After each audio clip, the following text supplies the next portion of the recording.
Voici comment utiliser le dictionnaire en ligne Usito. Premièrement, on s'en va sur Safari pour accéder au dictionnaire. On écrit Usito. Et quand on entre dans le dictionnaire, c'est le visuel qui nous est offert. Donc, je vais aller dans ma barre de recherche ici pour rechercher mon mot. Je vais commencer avec le mot oiseau.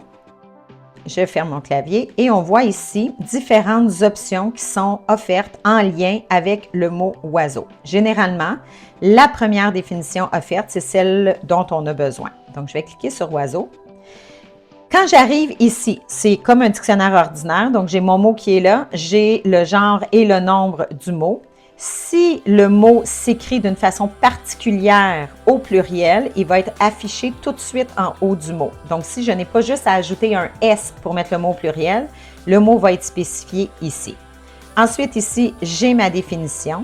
Et si j'ai plusieurs définitions pour un même mot, toutes mes définitions vont être là. Donc, on voit le 1 ici en chiffre romain, c'est ma première définition. J'arrive au 2.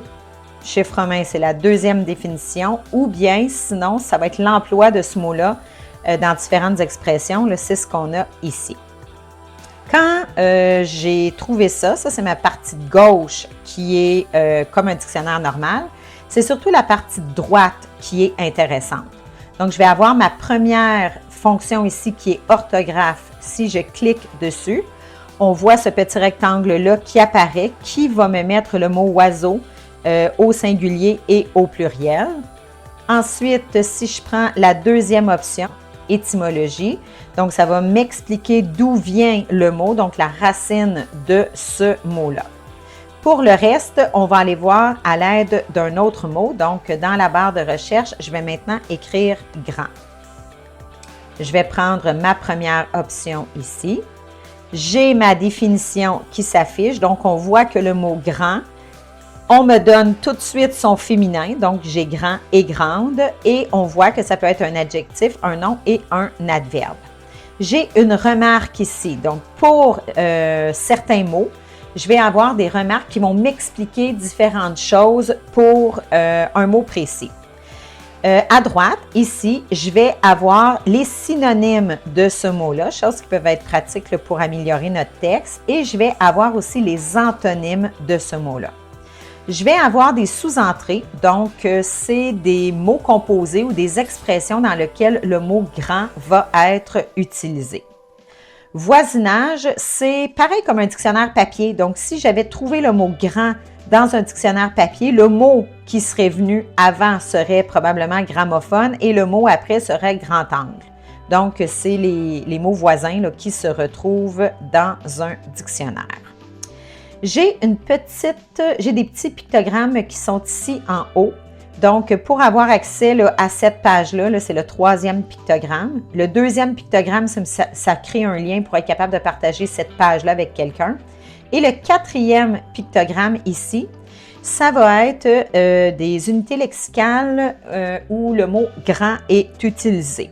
Donc, ça peut être différentes expressions, différentes choses avec lesquelles le mot « grand » va être, différentes informations là, sur l'utilisation du mot « grand ». Donc, ça peut être pratique dans différents contextes. Donc, si je reviens à mon mot « grand » ici, j'aurais toujours eu là, mon orthographe. Si je retourne dans l'orthographe, parce qu'on va voir quelque chose, étant donné que c'est un adjectif, je vais l'avoir au masculin et au féminin, au singulier et au pluriel. Donc, tantôt, avec le mot oiseau, on n'avait pas la forme du féminin, parce que c'est pas possible, mais dans l'adjectif ici, on va l'avoir. Fait que le tableau d'orthographe va souvent être pratique là, pour nous aider dans notre écriture. Maintenant, je vais aller chercher le verbe « aller » que je vais prendre ici.